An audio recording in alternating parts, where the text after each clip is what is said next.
Your kid's on the floor like a Victorian orphan with tuberculosis because you used the wrong blue cup. Not a different cup, the traitor cup. The cup that clearly committed tax fraud. And in that moment, most parents say one throwaway sentence that decides if this ends in 2 minutes or teaches their brain, my feelings are a problem. And kids don't forget that sentence. They rehearse it. So here are 7 sentences that build emotional safety fast. And one of them feels illegal to say out loud.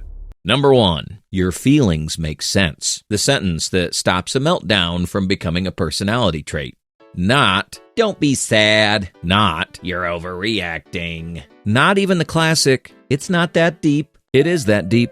To them, it's the Titanic. Just, your feelings make sense. No fixing. No debating, no emergency TED Talk, because the second you say it, their inner alarm system stops acting like it's defending the country. You're not approving the chaos, you're approving the kid underneath it. You're saying your inner experience isn't broken. Scene. Your 8-year-old is devastated because their best friend played with someone else at recess. To you, minor social weather. To them, a full-scale social extinction event. So instead of, you'll be friends again tomorrow, you say, your feelings make sense. That hurts. Then mirror once. It feels awful when someone you like chooses someone else. Notice what you didn't do. You didn't label them fragile. You didn't delete the feeling so you could relax. And when a feeling feels legitimate, it doesn't need to scream. Most meltdowns aren't asking for solutions. They're asking, do you get me right now? Answer that, and the volume drops. When kids feel emotionally understood, they calm down faster. Not louder, faster. Because the meltdown was never about the cup.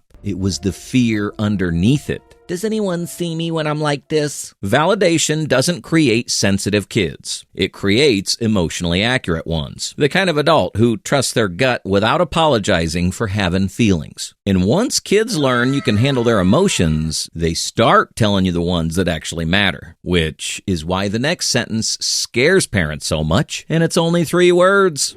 Number 2, I was wrong. The sentence that scares parents more than teenagers. 3 words, no fine print, no footnotes, no emotional terms and conditions. I was wrong. Not, I was wrong, but you shouldn't have. I was wrong, but your tone. I was wrong, but technically. Parents love technically. Just, I was wrong. This sentence is so powerful, most parents avoid it like it's radioactive. Because somewhere along the way, we absorbed a myth. If I admit I was wrong, I lose authority. But authority that can't admit mistakes doesn't feel safe. It feels fragile. Kids don't lose respect when parents apologize. They lose respect when parents can't. Here's what actually matters. You promised to park, then work exploded. You accused them unfairly and found out later you were wrong. You snapped over nothing because life had already snapped you in half. Those moments don't need a speech. They don't need context. They don't need a courtroom defense. They need ownership. Because when the CEO of the house can say, I was wrong, the whole building feels safer. And here's where it flips. Kids don't weaponize your apology. They don't think, yes, the power hierarchy has collapsed. They think, this relationship can survive mistakes. That's the lesson. When kids hear real apologies, they don't become fragile. They become adults who can admit fault without spiraling, apologize without shame, repair instead of defend, mess up without melting down. Because they learn something early that most adults never do. Mistakes don't erase love. And here's the quiet twist most parents miss. When kids watch you own your mistakes, they stop needing to hide theirs. Because suddenly, honesty doesn't feel like a trap. It feels like a conversation. If you can be wrong and still be loved, they can be wrong without hiding. And that is what unlocks the next sentence kids desperately need to hear. The one that tells them they don't have to perform certainty to be valued. And it's the sentence that quietly saves kids from smart kid burnout. Number 3, I love watching you figure things out. Confidence without raising a praise addict. This one sounds small, it's not. Because it quietly replaces the two most overused parenting compliments in history. You're so smart. Good job. Those feel nice, but they teach something dangerous without meaning to. My value lives in outcomes. Instead, try this. I love watching you figure things out. Not the trophy, the thinking. Because this sentence does something sneaky and powerful. It makes their struggle visible and valuable. You're telling your kid, I'm not impressed by how fast you win. I'm interested in how your brain moves. Scene. Your kid's building a block tower. It collapses again and again. It's basically Jenga played by a raccoon on espresso. Most parents go, wow, beautiful tower. But your kid hears, don't fail, be impressive. Try this instead. I love how you tried a wider base this time. I love how you noticed it leaned and adjusted. Now, failure isn't embarrassing. It's part of the process, like a montage. You're not clapping for the ending. You're watching the process like it's Netflix.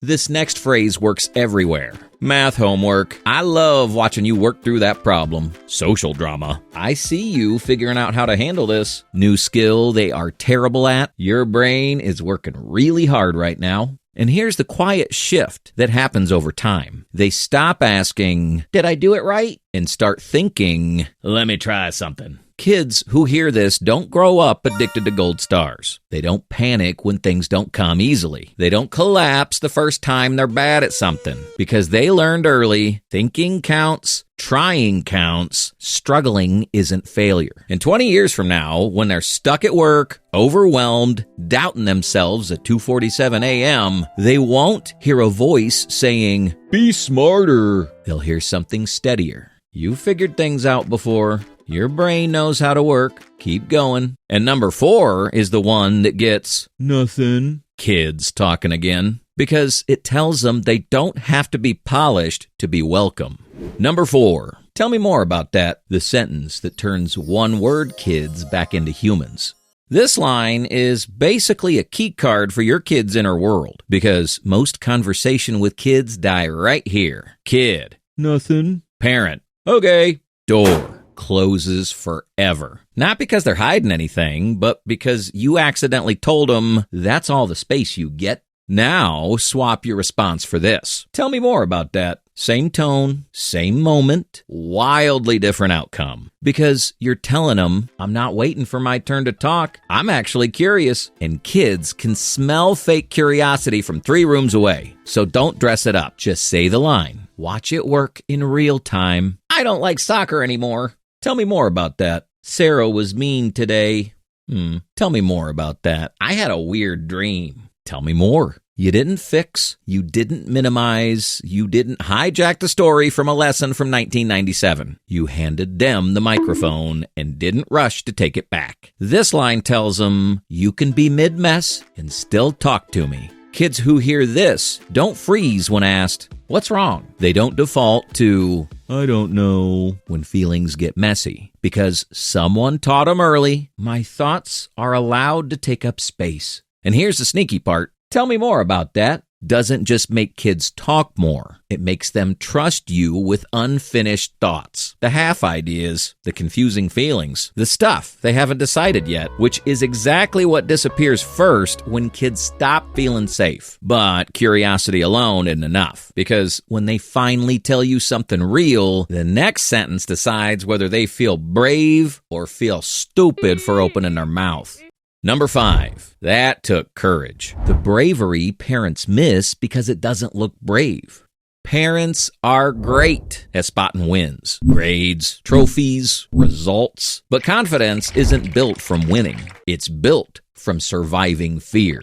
And fear rarely looks impressive. Courage doesn't show up wearing a cape. It shows up shaking, like your kid walking into school holding an invisible grenade called, what if they laugh? So, when your kid tells the truth, even though it might go badly, tries something knowing they could fail, speaks up instead of people-pleasing, walks into a room where they don't feel welcome, that's not weakness, that's courage. But here's where parents miss it. We wait for the outcome. We say, "Good job, you did it," instead of naming the moment that actually mattered. Try this instead. "That took courage," not "You're so brave." That can feel like pressure. "I'm proud of you." Good, but sometimes they need the label. Just, "That took courage," because you're not praising who they are. You're recognizing what they did inside. And that hits different. "Thank you for telling me the truth. That took courage." Trying out when you weren't sure? That took courage. Being yourself when it felt risky?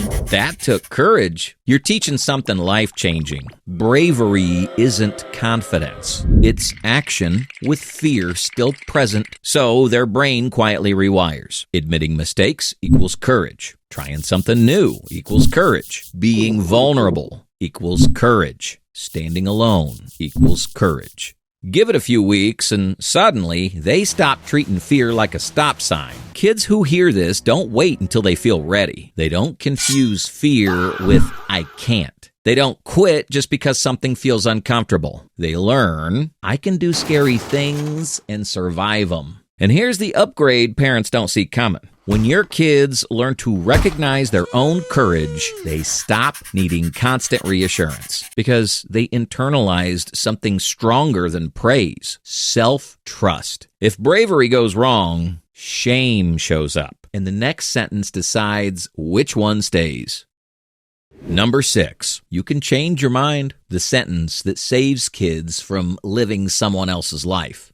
Your kid begged for piano lessons. You bought the keyboard, rearranged Tuesdays, told everyone they're really into music. And now, every lesson feels like a hostage negotiation involving scales and resentment. At this moment, most parents panic. Not because of piano, but because of the meaning. Are we raising a quitter? If they quit this, will they quit everything? So, we clamp down. But consistency isn't the same thing as self-betrayal. You committed. You can't quit when it gets hard. You wanted this. But here's the sentence that actually builds a healthy human. You can change your mind. No lecture, no disappointment tone, no dramatic sigh about character development. Just, you can change your mind. And no, this does not teach quitting. It teaches something far more important. Preferences evolve. Information updates. Growth requires course corrections. That's not quitting. That's updating. They're learning, this doesn't fit me anymore. Kids who aren't allowed to change their mind grow up thinking, if I start something, I'm stuck forever. So they stay in the wrong classes, the wrong friend groups, the wrong careers, the wrong relationships. Not because they're happy, but because leaving feels like failure. But kids who hear, you can change your mind, learn something else. Changing course isn't weakness. It's information. They learn to check in with themselves, to pivot without shame, to notice that discomfort isn't always a test. Sometimes it's a signal. And here's the quiet, long-term effect parents don't see coming.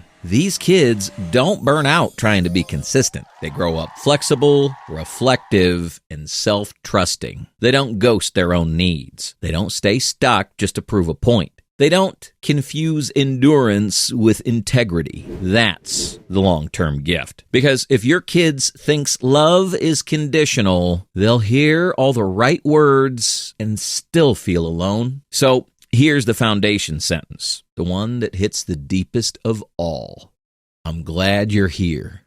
The sentence that makes a kid feel wanted, not managed. Forget, I'm proud of you. Forget, you make me happy. Try this instead. I'm glad you're here. No achievement required.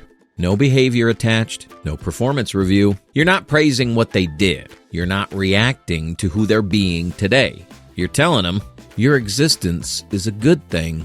And that hits deeper than most parenting ever reaches. Because a lot of kids grow up believing love is earned. Attention comes after effort. So they learn to perform, to please, to stay useful, to stay impressive. But I'm glad you're here cuts straight through all of that. Some kids wait their whole childhood to hear that sentence. It says, you don't have to be funny, helpful, calm, talented, or successful right now. You don't have to fix anything. You don't have to prove you're worth the oxygen. Your presence alone is enough. Say it casually, at breakfast, in the car, before bed, in the middle of a boring Tuesday. Not as a big emotional moment, not during a meltdown, no violin music, no slow zoom. Just, I'm glad you're here. And your kid's nervous system hears something powerful. I belong, even when I'm not doing anything right. Kids who hear this don't grow up chasing approval like it's currency. They don't exhaust themselves trying to earn love. They don't feel guilty for taking up space. They grow into adults who don't apologize for existing, don't confuse love with usefulness, don't stay where they're merely tolerated. Deep down, they already know, I'm wanted. Kids won't remember every rule. They'll remember how safe it felt to be themselves around you. The sentences you repeat become the voice in their head at 3 a.m. Make it kind. Make it steady. And if your kid has stopped explaining things lately, that didn't happen randomly. Next video, the quiet habits that make kids stop explaining themselves even in loving homes.